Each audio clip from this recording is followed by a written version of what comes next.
Okay, let's get started. Welcome everybody to the AI plus growth, building the future of intelligent marketing founder cohort events today. And thanks for the sponsor Tanka and the host founder cohort. So big shout out to our partners at founder cohort, Chenyi, Yauchi, and Conan. They don't want to show their face here, but we have to shout out for them, right?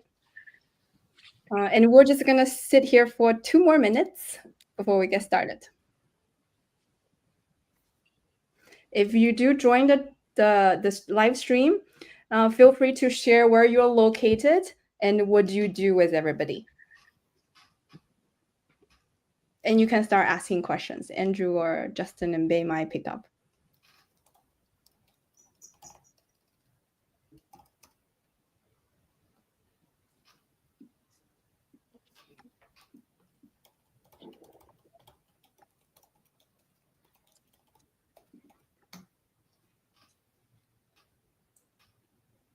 Oh, we have folks in marketing joining.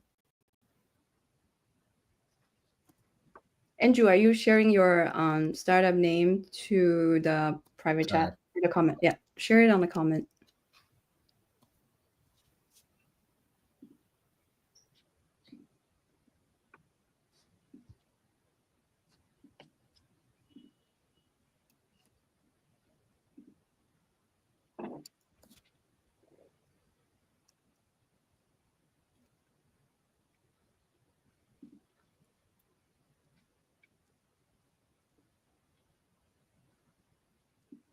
Sunnyvale, Yaoqi, welcome. I'm in Mountain View. What about you, Andrew and Bei and Justin? We're neighbors in Oakland. Yeah. Peninsula, Woodside. Woodside? Okay, cool.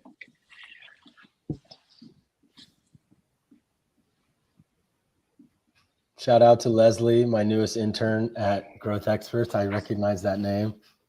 Ooh, nice. Oh, hey, welcome. Hey. Okay, sounds good. Maybe we can get started. We only have our guests can only be here for an hour, so we will just get going now. All right. First, I'm just gonna start from what I can see as the first to the next guest on the panel. It's Andrew. It's an honor to have you here with us. As many of you who know him, Andrew Startups, Andrew brings 15 years of startup marketing expertise with 3 exits under his belt, including a 190 million exit where he literally scraped competitor phone numbers and bulk messaged them. I wonder how many with that. You can tell us. What I find fascinating is that Andrew has built his entire philosophy around bootstrap growth without paid advertising. And he's literally written the book on it. And you can see in his little profile picture here, the Startup Growth book is also a bestseller on Amazon. And he's also a fun fact about him. Andrew is a true digital nomad who's worked from over 70 countries while helping startups scale. So wherever you are, founders, call up Andrew. Andrew, welcome. Thank you so much. And thanks to Anita in the chat for telling me I look like Vin Diesel. Appreciate that. Can't go to a single event without somebody saying that. I need his kind of money. No, I'm kidding. Awesome. And then next we have Justin Gerald. He has an incredible track record of transforming companies through creative growth strategies as well. So Justin has 3 exits and experience at Discord, Twitch, and Microsoft. And here's what caught my attention. At Backyard, one of his past companies, he acquired 6 million users with just an 8,000 monthly budget through viral TikTok strategies. So if you have any questions about TikTok, ask him. Leading to this acquisition by Discord. And at a dating app, Meet Me, he transformed it into a live streaming platform and drove 55 million in incremental revenue. And when he was at Twitch, he built their entire performance marketing function, managing more than 8-figure budgets. So Justin, thrilled to have you as well. Yeah, it's a pleasure to be here with such an awesome panel, and thanks very much for joining. Awesome, awesome. And lastly, we have Zhang Bei, VP of Growth at Tanka AI.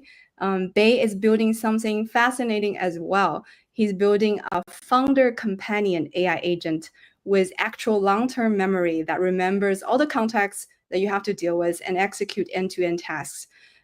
Before this, he had some incredible wins as well. He worked at Point.com, where he built a machine learning engine that 10x their revenue while slashing CAC by 80%.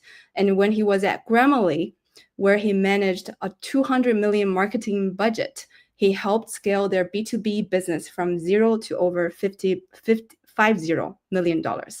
And what I love about Bei's approach is he's probably one of the most data-driven guests here on this panel. But he's also an operating partner at Exponential X and a co-founder at West Operators, where he advises startups on growth and product marketing. So Bei, welcome. All right. Thank you. Thank you, Angelina. It's a pleasure to be here with the amazing panel, Andrew and Justin, and happy to share and discuss everything. Awesome, awesome. And hello, everyone. I'm Angelina. I'm founder of Transform AI Studio. I'm also having a YouTube channel where I just started interviewing founders. If you want to share about your products, your services, and how you differentiate your founder journey, pain points, let me know. Happy to feature you on my podcast as well. And I'll share a little bit about our audience today. So the spreadsheet I got, we had 222 signups for this event, and we received 164 questions. So 75% of the signups have asked a question. So to all of our panelists, we have a very hungry audience here. And the audience composition, so we have 59% founders and 9% C-level, so almost 70% entrepreneurs. So just to let everybody know. Okay, before we dive in, I'd love each of you to share your opinion, like in this new world where AI can generate, campaigns, test variations, and maybe even predict customer behaviors. So what is one human skill in marketing that's becoming more valuable? And how about let's start with Andrew. Oh man, you're gonna throw me under the bus first. I think that I don't mind being the old guy in the room. When it comes to marketing, the easy way is never the right way. And AI is powerful for shortcuts, for content creation, but I see a lot of marketers just copy pasting. I'm sure, Justin's really big on LinkedIn. You see everybody just thinking that they're beating the algorithm, just grabbing shit that they just created in ChatGPT and slapping it up there and getting no impressions on it. So you're not going to be smarter than any algorithm. Every algorithm is already looking for dashes and emojis and identifying what's AI generated. So I think we're already, especially in the Bay, past that and burnt out on that, even though nationwide or worldwide, we're in a small percentage, maybe 10% worldwide of people using AI at all still. Where I think humans still are better is around creativity. Yes, you can utilize AI to come up with some ideas, but as many people in the Bay say, it's like the year of the idea woman or man. And I think that the creativity is the thing that we still can be superior at. And so you come up with the idea and then you back it up and with AI. And so I think maybe that's where we can still hold ground. Yeah, I'd love to build off what Andrew said. I think what it kind of boils down to from a marketing perspective is taste. I think that's the one thing that'll be very difficult for AI to replicate. And you kind of see it within the content that's out there. If you think of all of the content, my background's more the consumer side. Where do you see kind of most of the content that's being created by AI? It's on the TikToks and Instagram. And it all kind of looks the same, right? All the AI kind of content kind of looks the same. But people who have taste, people having a informed perspective, people who really understand their target audience, still things that are really important within marketing. That's the content that's going to stand out. And you still need to be able to tell emotive stories through the content in order to get down funnel results. It's one thing to drive impressions. It's another thing to actually get people to use your product and sign up and retain, et cetera. So I think understanding how to use those tools, but having taste is super important. Yeah, similarly, I'll say if I use one word, I might say just say empathy, right? So I think AI solved the efficiency very well, but I've also observed very capable founders holding the hammer, looking for nails, right? Because there could be difficulty connecting the tool to the problems to solve because either the distance is so far away, or either because hey, the builder and the user are coming from a different world. So the ability for a human to connect the solution to the problems is still pretty hard.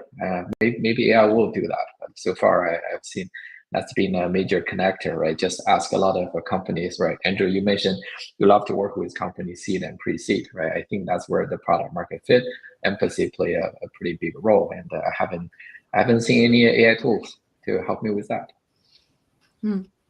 I feel like we're going anti-AI in my first question. Even No, though it's not necessarily anti-AI, but when everything first broke out, everyone was like, marketing's dead, Andrew. And it's been the exact opposite. I think like more budget is getting pushed towards marketing because you can build so much more efficiently. And as a good marketer, everything is a tool. You should never be scared of another tool. It's another tool for you. And so I look at AI as just, making me more powerful and making the teams I work at more powerful, and not as competition or with fear. So in this, if that's the case, in this age of AI, right? So what do you think have killed the traditional marketing playbook, and what's replacing it?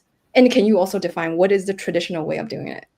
I mean, I think I cover 10 different marketing channels in just my own book. So there is no one playbook. Justin mentioned he's really consumer focused. I started out my first 10 years in the game with all B2C projects, and then pivoted to B2B because I drove an exit there. A company I was at pivoted to B2B, and I was like, I can't quit. I love this company. And now that's all I touch is really B2B SaaS companies. So the playbook is really different. I think B2B is way more replicable than B2C. It's like, you need leads and promotion, pretty much it. You don't really need followers that much except for like SEO and stuff. So, I mean, we're still pretty early in the AI game. Every week I have a conversation with someone, they're like, SEO is dead. I'm like, no, it's not. It's definitely, I'm getting a lot more impressions than I am clicks from a lot of projects I'm working on. Click-through rate is going down because of the AI overview, but it's not dead because AEO and GEO are actually, so for any of those people that don't know, answer engine optimization or generative engine optimization. These are how do we get AI tools to recommend our business to customers.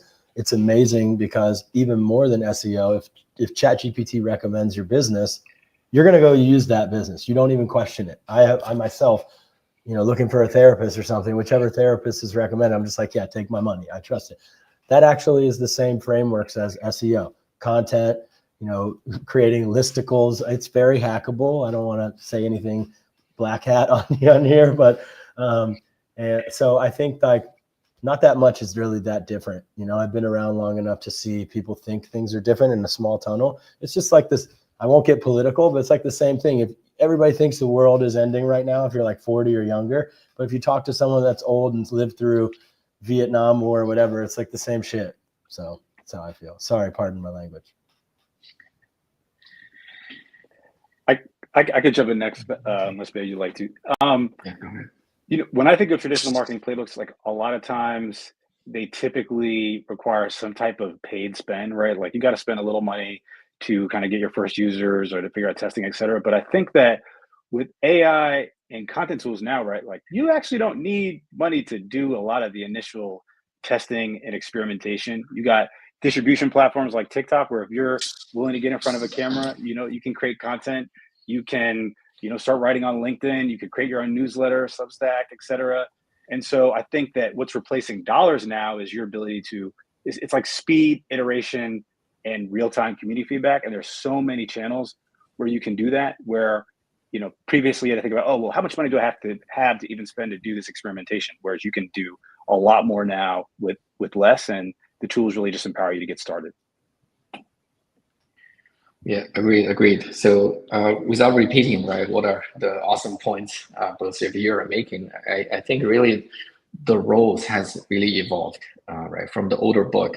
Even when I was studying the marketing and the branding at a school, there's a pretty clarification on what branding does, right, what a channel does, what different kind of person, what marketing analytics does. But right now, with the evolution of all the tools and the platforms, there is no boundaries, right? Because I would never, as a person coming from engineering background, I would never imagine myself doing this many content as an ESL person, and I actually became very proud of a lot of content I was able to produce with the help of so many references. And similarly, right, I have someone on the team with more of a literal background, but they were vibe coding into something pretty hard technical. Like our team are leveraging DeFi or NAN to build an army of marketing automation that normally require a lot of engineers to do. So really, I think the lines right between different roles are really merging. Well, the only challenge is if one doesn't catch up, they're gonna have a hard time. So it's been a fun learning experience for myself. I think there's one more challenge there though, Bay, is like when the playing field is leveled and there's no cost to creating content and everything, and everyone is on a soapbox screaming from the top of it, how do you stand out as a marketer when everyone's making noise? And on my end, again, most of the projects I'm working with are B2B. We're doing the hard stuff like researching and writing like long white papers that have like several citations and quotes and circulating that to niche media for our client industries. And those things are not really copyable by, somebody just using AI really quickly. So we're pushing towards continuing to do the really difficult stuff because AI is making, like entry-level marketing much more attainable. True. I like that. We're doing that too, right? It's definitely helping us back to the basics. The core doesn't change. Noise became very high, and at some point the noise will cancel itself. Hopefully. What do you guys think of the AI tool space? As you said, Andrew, maybe because the playing field is being leveled, right? Everyone's have access to these cheap AI tools. And how do we build a moat when everybody's using the same thing? Yeah, I don't want this to be anti-AI, but I feel a little bit burnt out. That in the Bay, we're like a little bit ahead of the rest of the world, I think, especially, the rest of the country and even the rest of the world. And I think that, micro tools, I'm not that interested anymore. Like a podcasting AI tool, like Riverside does everything. Or I can't think of, there's always a new thing that I'm finding, AI for your taxes. I'm like, I am happily paying a guy to do that. I don't, and so I think that if I was a founder making like a micro AI tool, I'd be a little bit scared to invest a lot of time on that, ChatGPT and OpenAI is just going to release something that's going to do that. And that's happened to many people I know.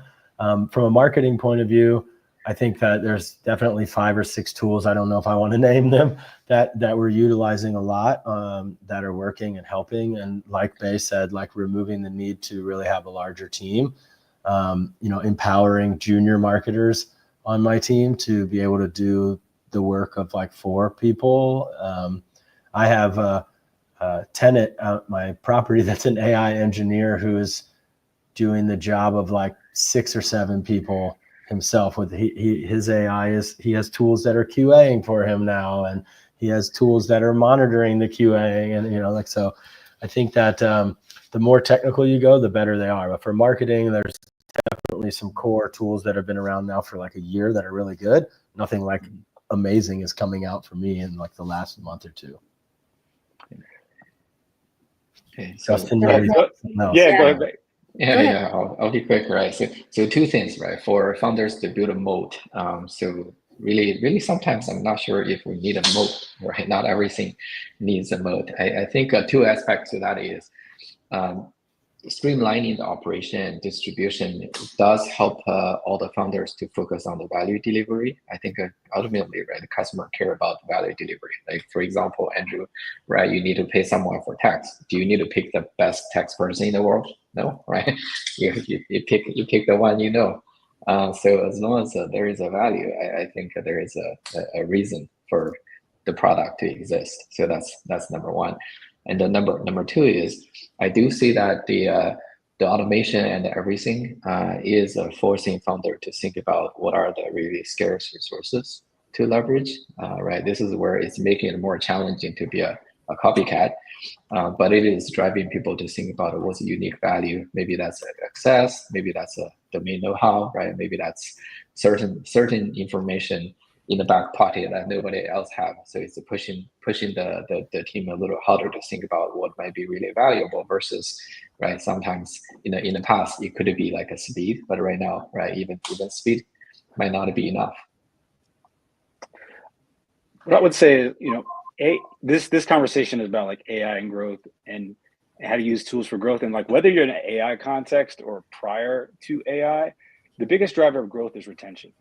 These tools are great at getting distribution and being able to make kind of mass content, but like at the end of the day, you can have an amazing campaign which drives a lot of impressions and gets people excited. If they don't retain on the product, then you kind of lost the plot. So I think all these tools should be used to the end of really testing to see if there's real resonance around your product, and then scaling channels that work. But if you're just throwing people into a leaky bucket, then you're not retaining anyone. So I think it really starts. The moat is through a great product, right? And you can't put lipstick on a pig, right? Like that's what I'm saying. Like people are going to see that, especially with these like AI vibe tools.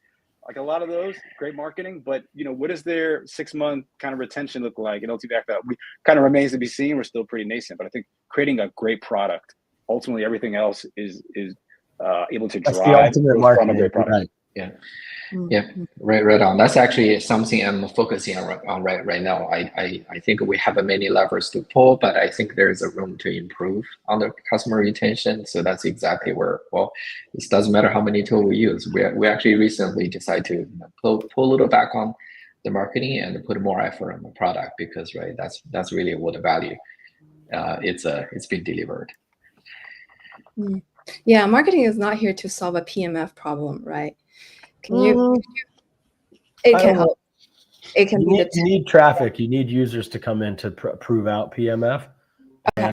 And, for anyone that doesn't know product market fit, and a lot of times founders that I don't work with that are just wasting a lot of money on ads to try and find product market fit, which is not very good because ad traffic is usually low quality and it doesn't give you good data. So I do think you need to have solid marketing to be able to know if your market even understands your product, and you need that messaging and stuff. And so I think early stage marketing is a function of figuring out product market fit. That's my pitch to consulting with founders. I'm like, let's figure this out in a scale in 3 months rather than a year of you trying to figure shit out on your own.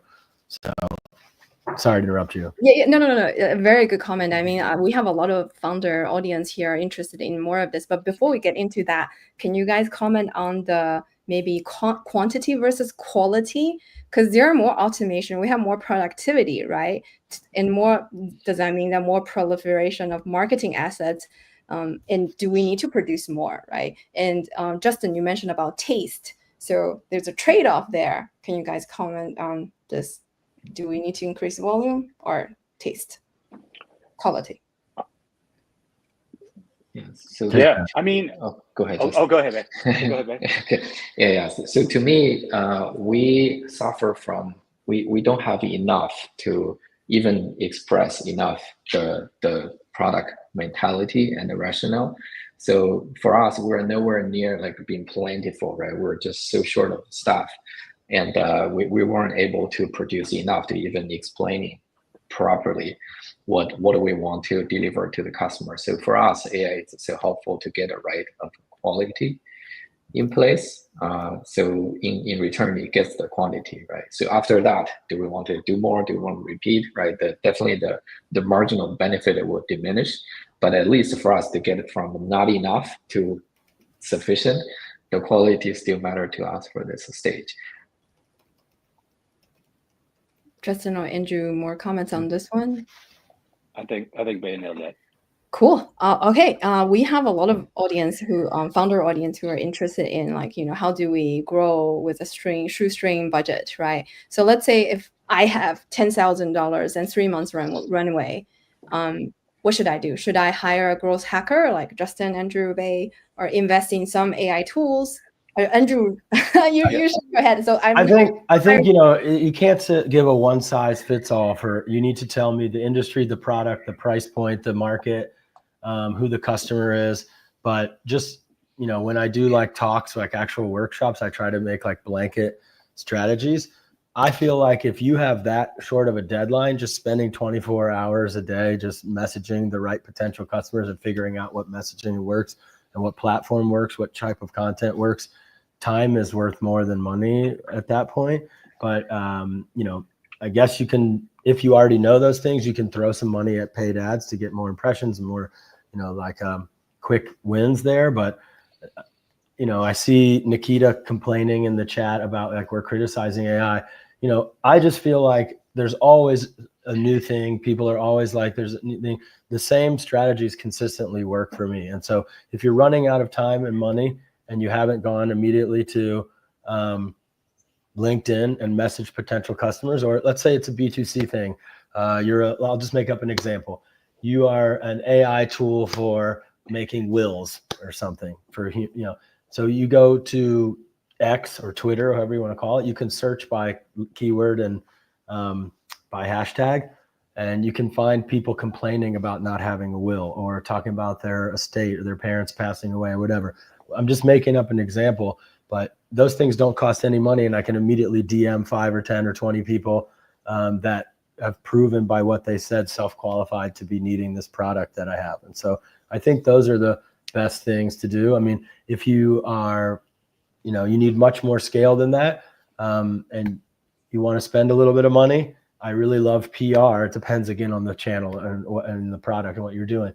But if you have $8,000, it doesn't cost $1,500 to put out a wire and to put out a press release. If you're solving a really interesting problem that you can, work with a marketer, or if you can do it on your own, or ChatGPT and finagle it to be relevant to what's going on, then you can get global PR for your story, and that's going to really drive some really high ROI.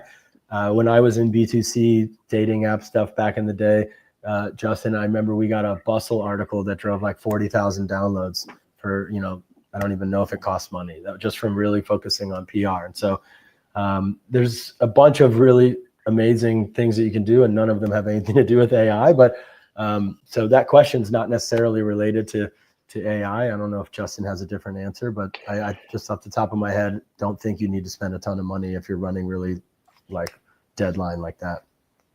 For sure. I think that if we're speaking specifically like I'll try to talk about a tactic that I do, and then how you can tie AI into that tactic to kind of help accelerate it. So let's say you have 10K in a relatively short time horizon. I think it used to be the saying like content is king and distribution is content is king, distribution is queen. I think content is king and distribution is king right now. Again, I'm coming from B2C background as well. We're trying to get impressions where, it's not like you're getting one whale customer, like you're getting a ton of kind of smaller customers, and you kind of have to drive scale. So what I would do is with 1K, I would get a fire editor from somewhere international who can make really great content, cut up scripts, etc., and create a ton of content like on a monthly basis. Then I would get a few hungry college-age folks. You could pay them per video, small amount, $10 to $30, or on a CPM. And what you're trying to do there is figure out kind of your content market fit. So putting out content on Instagram, TikTok, try different hooks, etc. And here's where the AI comes in. You can go and find, using some of the tactics that Andrew talked about, what are pain points, what are topics of conversation that are on some of these platforms, etc. You can pull those videos, just download them. There are a ton of different apps. Download those videos into a Google Drive. Take those videos, put it into Descript, and take the transcripts, put those into ChatGPT, pull out what the key value propositions are, and then you can come up with 5 to 10 scripts. You can either feed that back to UGC creators or create it yourself. But that's how I kind of like use AI within the flow of the learning of trying to figure out content to make faster iteration between the learning and kind of truncate the time of the learnings with the relatively low budget. I want to play devil's advocate on that a little bit. Like, she's giving a time frame, like you're running out of time. Not only does that take a lot of time, that's all you need. Organic scale on those videos, which takes a while, right? Those are strategies that need to have like months-long content commitment to really see payoff. No? I think it kind of depends. I think it depends on how well you're able to create that initial content. Like, I've seen, especially if you're playing off different accounts. Yeah, and again, you can, because you're not spending a lot like per post, and you can get 5 to 10 accounts spun up relatively quickly. So with like 10K, just doing paid ads on that, these algorithms need time to learn, etc. You could dump it in that way. So I've seen both work, but right now, at least within my space, B2C, where content and being able to kind of have a unique angle out there is super helpful. Like, doesn't mean the strategy would necessarily work. It's just, that was one of many that you could do. And you would spend money to promote that content as well, besides creating it?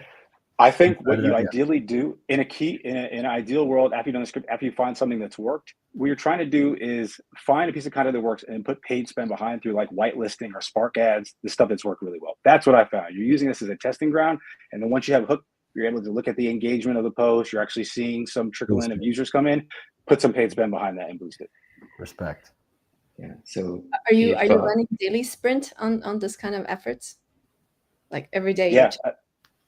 I think ideally you have to. And again, it just depends on, just take a step back. Most people are not willing to do this stuff, right? It's like, as founders, they're gonna be thinking about it the whole time, and they're gonna be taking a long time trying to, like, you just go, you sprint, you find people, you spend.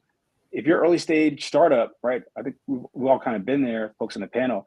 You have to do whatever is necessary to win, and these are the things you need to do to create escape velocity, especially within, again, my vantage point is B2C, and it's way more difficult now.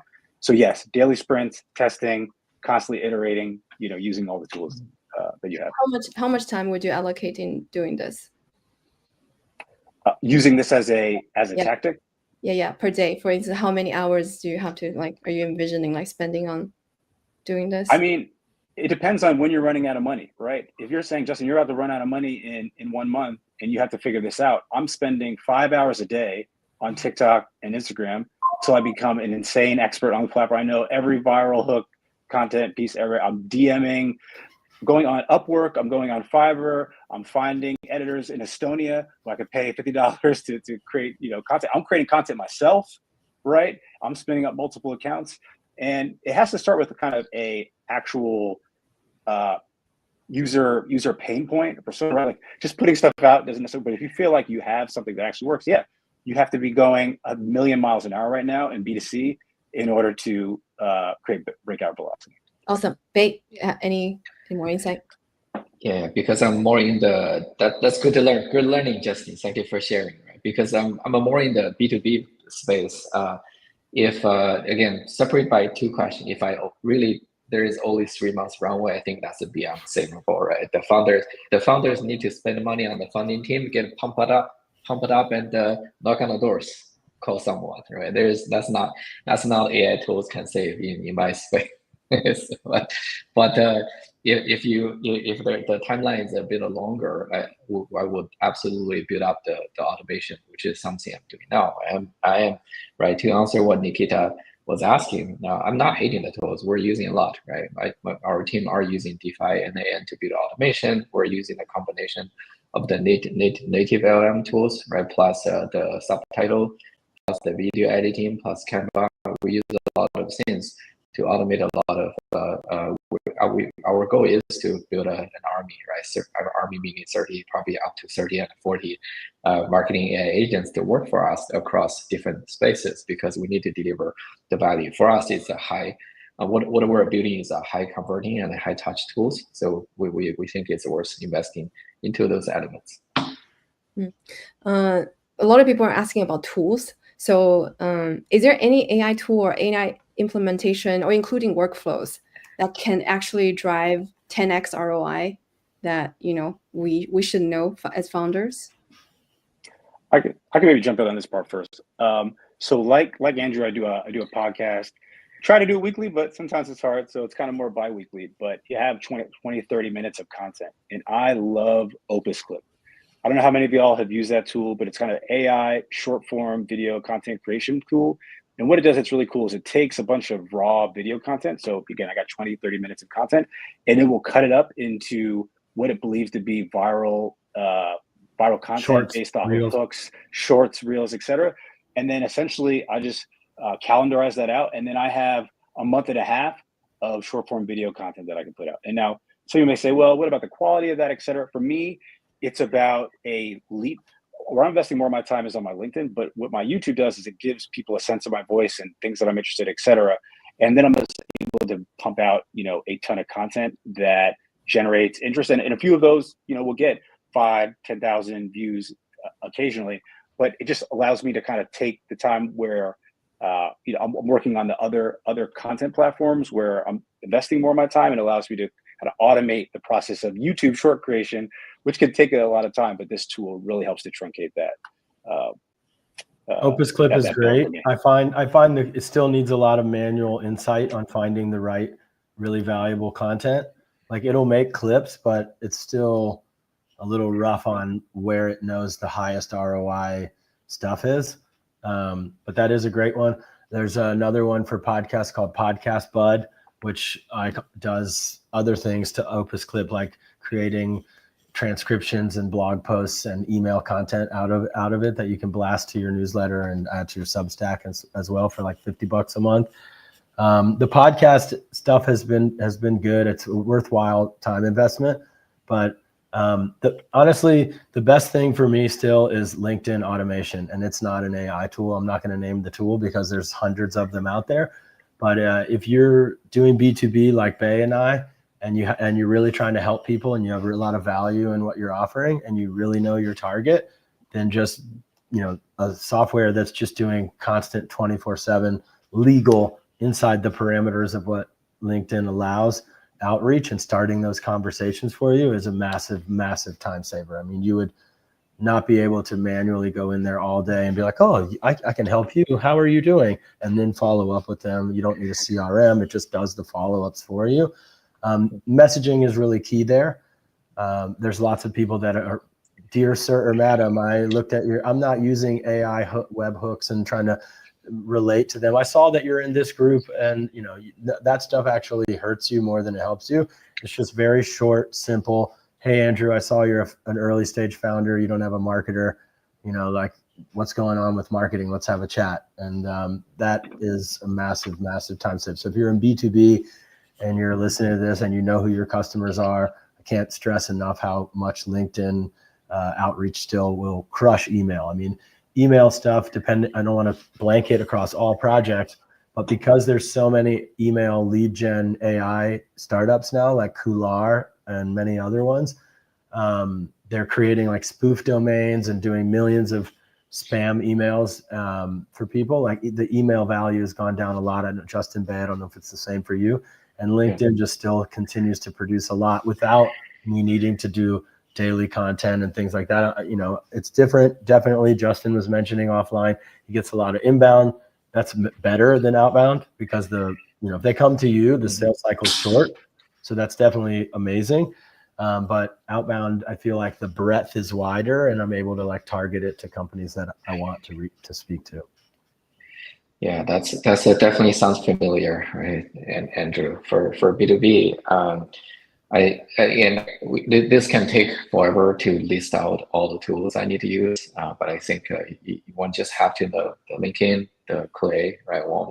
Some of the audience tools. No matter what, I agree with you. Some of the channels become very saturated thanks to the AI automation. So email is wasted, right? LinkedIn inbox could be wasted too, but we still need those audience tools to build out the audience, to understand where they are. And then it's a matter of how you want to use the data to get to the customer with the right messaging. And separately, there is another 10x potential. I think it's really on the positioning and the messaging front, because recently I found it very hard to articulate some of the complicated product ideas into comprehensive wordings. I think I'm starting to try out some of the tool to say, hey, right, I have a technical idea, right? How I can look at my competitors, look at the market, and how can turn this into very comprehensive home pages and messaging, so it's more well received by the audiences. So something like this can easily 10x the response, right? More so than just pumping out more emails, right? It's more about what you're going to say to them. So yeah, right. Maybe Angelina, if you know someone is building a tool like this, it would be super helpful. Well, that'll put me and Justin out of business. That's one of the main things that we do with founders as consultants is I call it finalizing the marketing foundation. You know, I work with a lot of engineering focused founders, product focused founders that like they're super technical. They're in the trenches building their thing, and it has this long description. And then like I try to imagine the way I would explain it to I'm from Ohio originally. How would I explain this to someone from Ohio? And you know, even that is, you know, wow, Andrew, I never thought of it like that, you know. And so you're totally right, May. You have to finalize the marketing foundation, which is messaging, analytics, your SEO, your conversion rate optimization for your website, or your ASO for your website. I mean, for your app, like your B2C stuff. There's some other things you have to do as well. That's a little bit more detailed, but you got to get that stuff right before you just go thinking AI tool is going to get you some customers. The foundational stuff is so important. It kind of seems like we're beating a dead horse here, but it is, because like that's the real way that you're going to differentiate yourself from everyone else. When all other content is like super commoditized because everyone's using the same tools, like you have to be really aligned and targeting the right folks. And that starts with all these fundamentals. So it kind of seems like we all revert back to this, and it's because a lot of pain is used in trying to do growth hacks and stuff that may get you some people initially through the door, but again, they don't stick. You know, you can get lucky with virality, and then you're left with the existing product, where if you don't understand like why people are really leveraging it as a pain pill in terms of the things that they're doing, then you're not gonna be able to create a sustainable long-term product. There's an audience question that's asking, do you think AI generated content can do well for marketing? And maybe we can tweak a little bit, like how can we make AI generated content work for marketing? Depends on what you're trying to market. I mean, yes, there's obviously case studies. I've seen it, you know, so yes, it can work. I mean, it's a kind of a silly question. Yes, everything can work for marketing. I have seen crazy marketing stunts work, and I won't even, you know, borderline gray hat stuff work. And so, you know, anything can work. At the end of the day, just like Justin said, you got to have an awesome product. And even beyond that, you have to be helping people. If you're solving a problem better than anybody else, then anything can work at that point. You know, that I always say marketing is about creating value. If we're creating more value than anybody else for this problem that we need to solve, then we can get really aggressive. And that's why I loved for a long time the term growth hacking, because like I am willing to do whatever it takes to help people with this thing that we have. And if you're not working on something that's really helping people, then you're working on the wrong thing, and because you're not going to put in the time it takes. That's why people are looking for a quick AI hack to grow their little thing. And we're not shit talking or being negative about AI. I'm just saying, like, you know, if you really want to be successful, you got to be super passionate about what you're working on and be mission driven on it, helping people. Even if it's helping people save a little bit on their taxes or whatever, it's still helping people. And so, yeah, I think that's my long-winded answer on that. Yes, of course it can work. Justin Obey, any? Yeah, I mean, I think I've definitely seen it work. I spend, you know, I'm close to 40, and I'm kind of like an older consumer marketer now, which means I have to spend even more time on Instagram, TikTok, et cetera. But I think that a lot of like smaller brands, what they'll do is they'll kind of take VO3 type concepts, but they'll make it work for, like, I've seen particularly this stuff work for people who are kind of doing small business, more smaller business related stuff. So they'll have, you know, Bigfoot with VO3, like talking about going into a dental office, right? That's exactly the name that I came to mind. You just catch up to. I love watching Bigfoot videos on.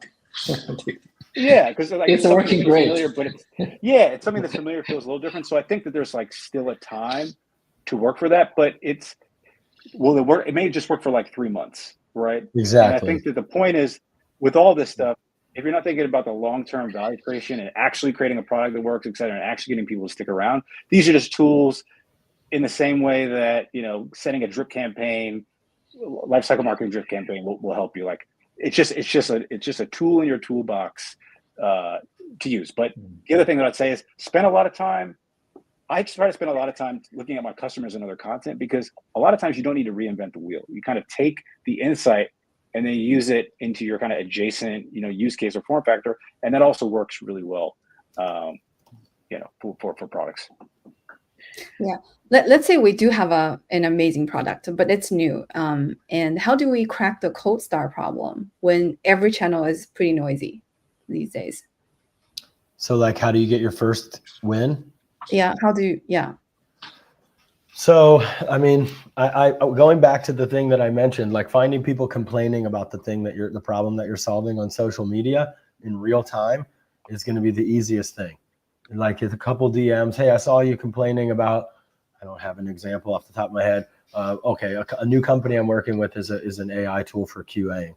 So searching like hashtag QA, searching people, hashtag software engineering, and they're in QA groups that are complaining about having to hire a QA person, looking at a company that's got a job posting that for quality assurance person that's been up for 30 days and messaging them like, hey, our AI does this. It's like really low time investment. And it's, you know, we're creating so much value that can be a really quick way. I think like, again, I'm just going to go back to outreach every time at the beginning.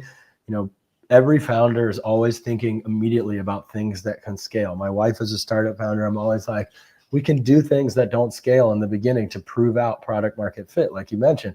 And then, you know, Justin mentioned retention. There's even a better metric than that is referral rate. If people are using what you're using and telling more people about it, then you know, okay, it's time to light fire or like put fuel on this fire.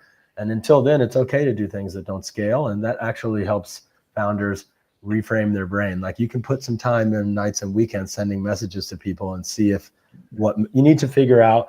This is why I wrote that book, Without Spending Money. Usually you need to figure out what messaging works, what features are resonating with people, what type of content, what platform is who they are, what age, what role in the company, depending on if it's B2B or not. And then you can figure those things out organically, and then it's time to light the fire. Yeah. So for CoStart, it's less about AI tool. The CoStart, I'm probably going to be a customer connection challenge, right? So I've spent more time talking, which I'm doing now. We're doing more customer research and customer study, and I'm using the AI to help me be more prepared, right? What question to ask, right? How can I be more structured? How can I be a better interviewer to do that? But I'm not counting on the tool to save the day for CoStart. CoStart, the funding team has to do the hard work, right? Knock on the doors, referrals, say, warm intro, right? Get to again, I'm more speaking to the B2B space where things tend to be a little, right, slower, right? So Justine might have more vibrant ideas in the B2C place. Yeah.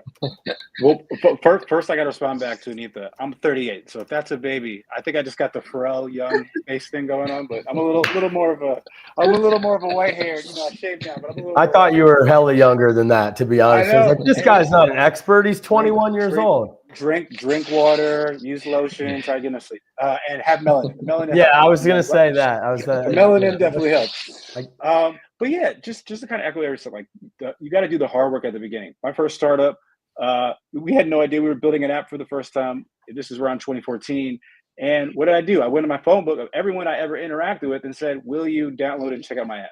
And that's how I got my first like 200 users, right? Like exactly. And at the time, that was tech. And I said, I read in a TechCrunch article that the way that you grow is to get everybody to do a 5-star rating. So I said, listen, please do. I will send you $5 if you do a 5-star rating in the App Store. And what happened? It was our first time. We got kind of lucky-ish, but it was the number 2 dating app after Tinder within the dating category in the App Store. We got 40,000 installs in our first month because you're willing to kind of just like do the stuff that it takes, the hard work. Exactly. And the tools are great, but you have like if you're trying to have a crazy venture back, like these VCs are looking for decacorns, right? So like that means you have to have like a $10 billion lease exit. In order to do that, you have to be willing to dedicate your entire life and your body and every idea and do the super hard work. So that's my soapbox on the startup thing, but just echoing what everyone said. Exactly what I'm saying. You know, the first thing that you mentioned, about just going and literally hand-to-hand combat. That's literally what we call it. Hand-to-hand combat is the way you're going to get to your cold start problem solved. Is there any difference for growth hacks between when you're having 100 users versus when you're having a lot more, like 10,000 users? These are just example numbers. I think some of our audience are asking about, like, how are they different? Like, do you use different strategies? There's a lot more eyeballs on you. When you're a brand new startup and you're zero, so many founders I work with are like, oh, I don't think we can do that, Andrew. We'll get in trouble. You won't get in trouble. The worst thing that's going to happen is you're going to get a cease and desist letter from the bigger company that you're hacking. I mean, I'll give a really quick famous example that now is openly talked about. There was a startup that hacked getting their short-term rentals onto Craigslist. So everybody probably knows still what Craigslist is, but it used to be really big, and their short-term rentals got 150 million page views a month. And this startup figured out a way to get their short-term listings with better photos and better content. One click, add your rental onto Craigslist, and there's a .org. It got them a lot of SEO juice, and then that company became Airbnb. And Brian Chesky for a really long time had the cease and desist letter from Craigslist framed in his office. I saw it. I don't know if it's there anymore. I don't even know if he has an office anymore. But that's the level of fear tolerance that you have to have, I think, in growth hacking. And not saying you need to do anything illegal ever. No, never break any laws. But Angelina was mentioning one of my most successful growth hacks. We were like Facebook Marketplace before Facebook Marketplace in a different part of the world. And there was 20 other companies in the space. And we figured out a way to scrape all of the users' mobile numbers off of every single competitor site. Going back to what I was saying, we had a way better, way safer, way more. It was the first one with a profile functionality. So just way less scams and way less anonymity. So we're trying to help people. So I got really aggressive, and we did bulk SMSing, and the retention and the response rate and everything was super positive. At that early stage when nobody knows about you, there's almost no risk. Later on, you have a lot to risk. And that's why startups consistently beat big companies, because we can move faster, we can break things, we can have less fear, whereas a bigger company is like, we're going to get sued if we try to compete at this rate and speed. And so I think the larger you get, the less growth hacky and scrappy you can be, but at the same time, your resources go up so you can do more with more.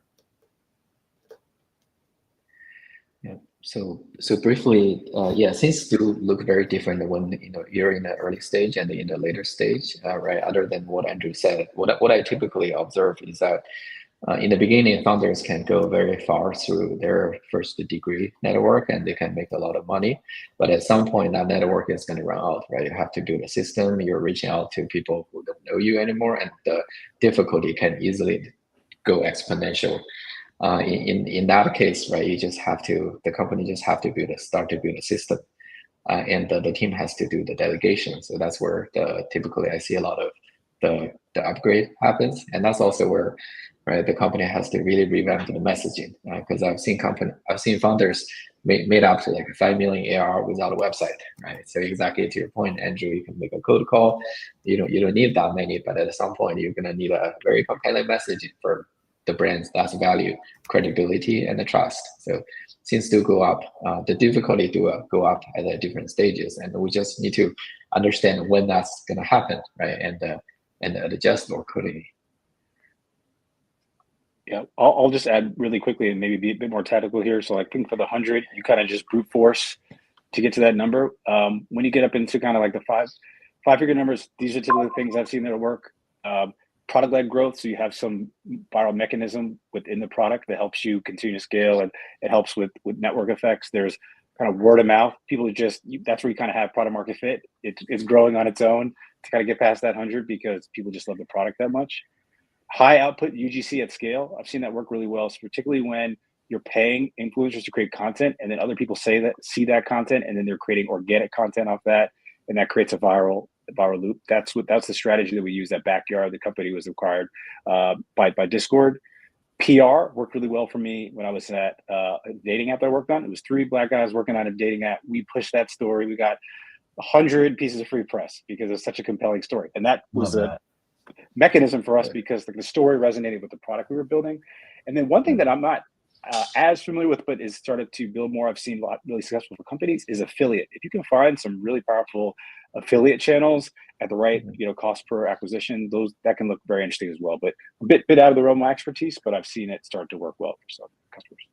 Yeah, Awesome. I do want to. Yeah, I do want to tag on the affiliate. I think one time as a company I was advising, they were spending money left and right, and right they were saturating, and somehow we were able to make the affiliate work so well, and they turned off all the paid ads for 2 years, and they more than 10x from there. So I agree with you, right? You could sometimes finding the right magic channel could be the key. Yeah, sounds good. Thank you for all the panelists for the great answers. And I think we touched upon a lot of the fundamentals, right? Have a good product, and then have really good positioning, find your market, are the groundwork before all of these things we were discussing. I have a lot more good questions, but I think we're running low on time. So maybe for the last 5 minutes, panelists take a look at the comments and questions in the channel, see if you want to grab any to answer our audience. Yeah, I was gonna say, Bei, were you going to pitch or show something? After this. Yeah. Oh, after. Yeah. Oh, okay. Yeah. For After sure. this. Just want to make sure.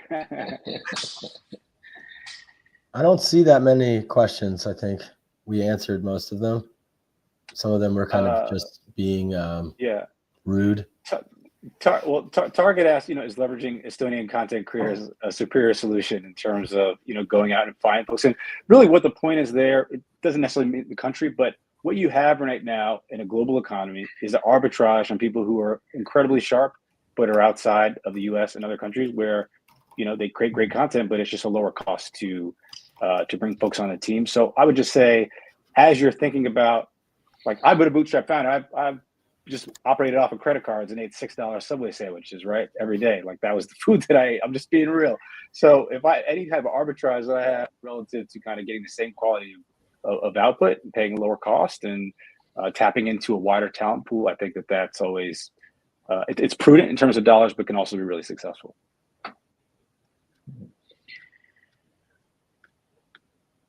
So while we're on this one, I do want to, since we're talking about the tools, right? Let me know. I don't see not many questions, but I want to maybe take an opportunity to share a tool I just saw that I was crazy amazed. It's called heygigi.ai. So HEYGIGI.ai. So out of the other typical tools I use for the content and for automation and for all that fun stuff, this HeyGigi is magically been like, it's think about it. When you have a conversation, you need to know who the other side is, right? So this tool, I think either for the sales conversation or just for the intro for the BD, it magically script, right, what the other side is about. And in that case, it's radically making the first touch to be like a two acquaintances conversation. So I say, yeah, that's just what we need for so many situations. So that might be a one tool I might be adding to the stack for both the marketing and the sales purpose. That looks cool. Thanks. Yeah. We have 2 minutes left. Bei, do you wanna mention a few words about Tanka AI? Yeah. Maybe the timing is a bit short. So maybe let me do this. Let me see what's the right way to do this. Okay. So I'm gonna just go with that. Maybe a quick demo. So we're building something I'm incredibly proud. I'm showing a real case here. I'm just in the work on this one. This is the Tanka interface. It has a look and appeal of a messenger. On the left side, as you see, we have the people, and there is a little assistant kind of blended in between. That's by design. And what we're doing here is, because the assistant is sitting here, quickly understand the conversations, and also because we are connecting all the documents with here. Whenever I have a question, I may ask for a human, but I wanted to know an answer from my colleague Andrew, but Andrew is in a different time zone. So I was asking my assistant to say, hey, well, I asked Andrew about writing an email about Tanka weekly product updates. I don't remember the status. Can you tell me what it is? So the Tanka AI went on and searched all the conversations and searched all the documents, and it came up with a summary about answering me that, hey, well, I did assign the tasks, right? And according to the chat record, Andrew has been drafting that, and on certain days he did bring this up to me. And about the sending status, well, there is no confirmation the email was being sent. So what looks like it's something we did talk about, but it's maybe near ready, pending for the final review. And the conversation did take a reference from the actual chat and the actual documents we're speaking to. So basically, what I'm trying to get to is we're building this AI solution that doesn't require any prompting, right? It doesn't require any context engine. Basically, it's working like a real human. You have a question, I should just ask it. I don't need to worry about, hey, what should I tell the AI to do? So in that case, we're truly building a companion that we can rely on no matter where the information is at. So I'll probably pause right here. And in addition, if I can bring up another thing, yes, Sabika has mentioned, check out the, I'm not in the chat, so Angelina, if you can help type in the Tanka AI product in here. So yeah, the other thing, the last thing I might just bring up is, again, we're busy building things. I do want to highlight that we're building, in addition to the messenger, to the AI co-founder, we're building another vertical agent for fundraising, because for a lot of the founders that are on the platform, the number one pain point for them is how to raise money. So without, again, due to the time constraints, right, without going into all the details, we're building a vertical agent that can take a founder from day one of starting the prototype and writing the pitch deck, all the way to practicing on the pitch deck using the voice, review the pitch deck for completion, and doing the warm intro to the investors, and all the way to helping you coach all the investor management, and down to getting the money at the end. So stay tuned. This is very much of a beginning of the journey. So check us out, and if this is resonate with you as a founder, drop me a line or sign up for a wait list. We'll be in touch. I'm super excited. We're building something. Hopefully, we can generate incredible value to the founder community. So I'm beyond thrilled. Yeah. Thank you for our amazing panelists and the founder cohort for organizing the event, and thank you to all our audience tuning in here. We'll see you next time. Okay. Thank you all. See you all. All right. Bye.